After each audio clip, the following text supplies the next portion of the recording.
What's up, everybody? It's your favorite Spider-Man Stan's favorite nerd. Today we are looking at the Figma Deadpool. This is on loan to me from Michael E. He sent me a bunch of stuff. Shout out to him. He's been very good to me. Actually, it's kind of funny. I sent him a text and said, you're far too good to me. And he said, you know what? You're right. I'm not going to send this stuff. But he's just messing with me. But I'm not messing with you. I'm going to talk about this figure. There's some funny things. That's not being one of them, but it is apt. Let's start looking at accessories. It comes with a traditional Figma stand, swivels here at the base, hinge, hinge, hinge, swivel here. You get your hand tree stand with 2 relaxed hands or posing hands, 2 gripping hands, 2 gun hands, and 2 support hands. You also get 3 additional hands that are packaged independently of posing hands, hang loose, thumbs up, and pointing hand. So he comes with his 2 scabbards or sheaths for his back. They peg in on that peg. They're done quite nicely. They are connected, and I think that this one is on a, yeah, so this is on a longer peg, so you can swivel them and get a more kind of together look or separated look depending on the pose you have, which is always nice. Now, the swords aren't actually in there. It's just the handle, so you can remove them if he has his swords in use. The handles themselves are done just the same as the other sword, which is to say, black plastic, red paint, and silver paint, and all of the like wrapping details are sculpted. And in case you thought I was lying, there they are, pegged in with no problem. Now, in addition to those, he comes with the 2 actual swords, which are really nicely done. We have the 2 tones of silver up and down the blade with that design. It's beautiful. That's 2 tones of metallic silver. And then the handles are done the same way, and he holds that just fine. He comes with a knife, nice silver blade there on the blade itself, and then it's a red plastic up here with the black painted on for the stripes. He holds that just fine, and you can store it in a little holster on his calf. He comes with 2 guns. One's like a revolver, nice metallic silver on there, like a gunmetal gray, and then it is sculpted nicely as well. And one kind of space gun, which is kind of important for him in my opinion. A different shade of metallic silver and a really nice sculpt, at least accurate in the sense of how it should look. And he holds both of them just fine. Now he has 2 holsters, but they don't hold the actual guns. What they end up holding are these bits, which are just the butt of the gun and the strap of the holster, and you peg those in with, if you have more dainty fingers than what I have. And it gives the, you know, the illusion that the gun works.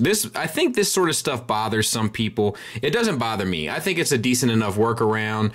And if you have them both in, I mean, he could theoretically have double the guns if you were to have both guns in his hands. You know, which just doesn't bother me. This is a method that Figma has used in the past. Some other companies have used it as well. And like I said, it bothers some. It doesn't bother me. If it bothers you, it's worth noting.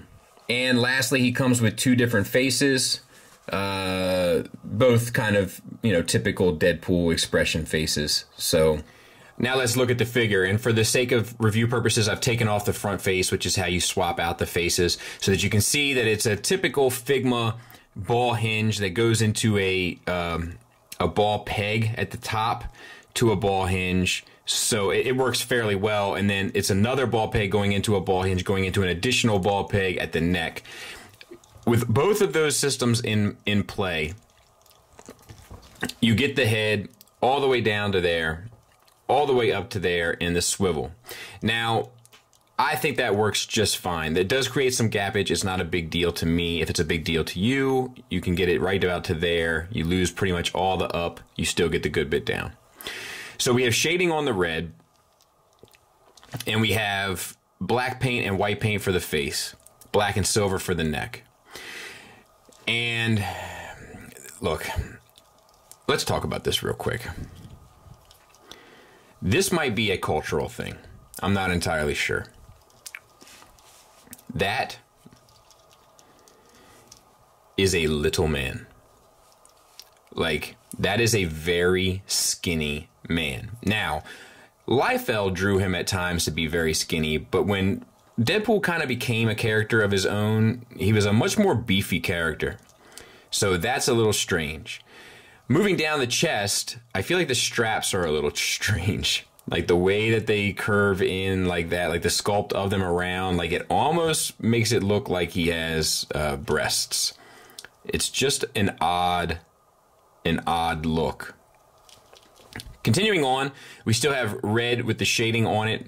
That looks fine. It's a little heavy there, perhaps in the center, but it's ultimately fine. And then the sculpt carries throughout. It's funny. It's interesting. We'll get there. So we have I think it's a single here, and then a hinge between the upper abdomen and lower abdomen, and then another ball peg between the lower abdomen and the crotch. And the smart way that they did this, if I can find my little utensil, is this is connected via a ball peg, I believe, to this. It could be a hinge swivel. They like to do that. I'm not sure. And then this is connected to a hinge to this piece. And then this piece here covers down on the joint. So using both with the additional ball peg from this into the pelvis, you can get the figure bent over a great bit and lean back a great bit. So I don't have any issue with that. My issue is just how skinny this man is. This is a hungry person. For the shoulders, it's a ball hinge going into a ball peg for the shoulder. Not much of a butterfly joint, but you do get a little bit on account of the ball peg. The ball hinge itself will rotate at the ball joint to get you the full swivel around. So it works okay. The blacks seem to be slightly different between the arms here and the waist, but I could be looking into that a little bit more. This looks a little bit more matte to me than this, but I could be off there.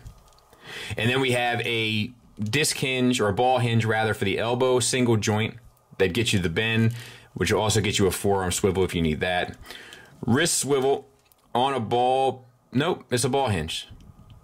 So that's nice. And then the gauntlets are an extra piece that's slid over top. So you should get the up down, and then you should be able to maneuver it, up down, maneuver it, in, out. No problems. Same for the other side. Now, the gun here is on a little peg, so it'll swivel. Shouldn't get in the way. The belt is all done. The buttons aren't painted. That's the little details I expect on import figures, to have all the little buttons painted and such, but they're not. The symbol there is painted. The hips are on ball pegs. They're not dropped down, so they're like Y. They're Y-shaped within the upper ball peg going into the upper body. That's how they did that. So articulation-wise, they work okay, except you have this bit of business, which, trust me, we'll get to. You can get them out to there, but you kind of lose the suspension of disbelief there, and then forward and back. No problem. And then a thigh swivel. That works really well on those skinny little legs. So let's move over to here. This whole thing, as you can see, is on a ball peg, which I guess they did to allow you to get the articulation, but I think ultimately it was the wrong choice. This should have just been glued in, because it ends up just looking stupid a lot of the times. Like who needs that? It's obnoxious, you know. So I think this should have been glued in, and then you could have taken out the handle, sacrificed a little bit of articulation, but I think it would have been fine. So the knee is a ball hinge, gets you the full range, so that's nice. You do get the back scooped out, which is something they do from time to time to get articulation. I don't know if you need it, but that's what they do. So, and the knee doesn't look too terrible. They probably should have kept this piece on the middle of but whatever. It's fine, I guess. And then the red down here looks a little off from the rest of the red, but I guess it's okay. All sculpted and maybe shaded. Looks like it. And then we have a ball hinge for the ankle that swivels at the foot joint, so that'll get you an ankle tilt up, which is quite nice, and down, which is nice. Nice rocker, and a toe hinge, which isn't terrible. So yeah, this is this guy kind of in a nutshell. And we're going to talk a little bit more about my recommendations for this fella, because I do have mixed feelings about it, and we'll talk about why here shortly. Size comparison wise, he's about 5 3/4 inches, which next to a Marvel Legend doesn't quite do it. You know, it's much more of the imported kind of scale there. And I feel like even by import scales, Figma's run a little bit smaller than usual. Final thoughts wise, the negatives are, I think he's far too skinny. I think the proportions are just off. I think they're going for a comic book representation. It seems like they are, but it doesn't feel like the comic book representation to me. So I kind of feel like the whole design is just off. On top of that, I don't like the pouches on the thigh. And you know, honestly, that's probably my only real gripes with this thing. I've heard a lot of people trash it. I don't think it's that bad. I think the biggest problem is the general design of the figure in terms of, you know, how the size of him, the proportions of him. I also don't like the straps like all around his shoulder and how they fit on him. But like, I mean, look at that. Like, that's pretty cool. You know, like, that does its job fairly well. There's nothing wrong with that per se. But I think there are a lot of pluses here. He's extremely posable, which makes him a fun figure to mess with, and the sculpt doesn't suffer too much for it outside of the proportions if you've already bought into that. Comes with plenty of accessories that are fun and interchangeable and make sense. The paintwork is clean. And I mean, he's just, you know, you can get him in a pretty cool pose. You know, and I think he can have a lot of shelf presence, but I do think that overall he doesn't quite perform like you would expect a Figma figure to perform. So it's a recommend for me, but it's a soft recommend. Like, you know, this is a hard one to kind of buy into with a $20 Marvel Legends option, an option that's honestly pretty well done. That being said, I do think if you're a big Deadpool fan, you'll love this in your collection. So that's kind of how I feel about it. Thanks for listening. Thanks to Mike for letting me take a look at it. Thanks for watching. Until next time, take care.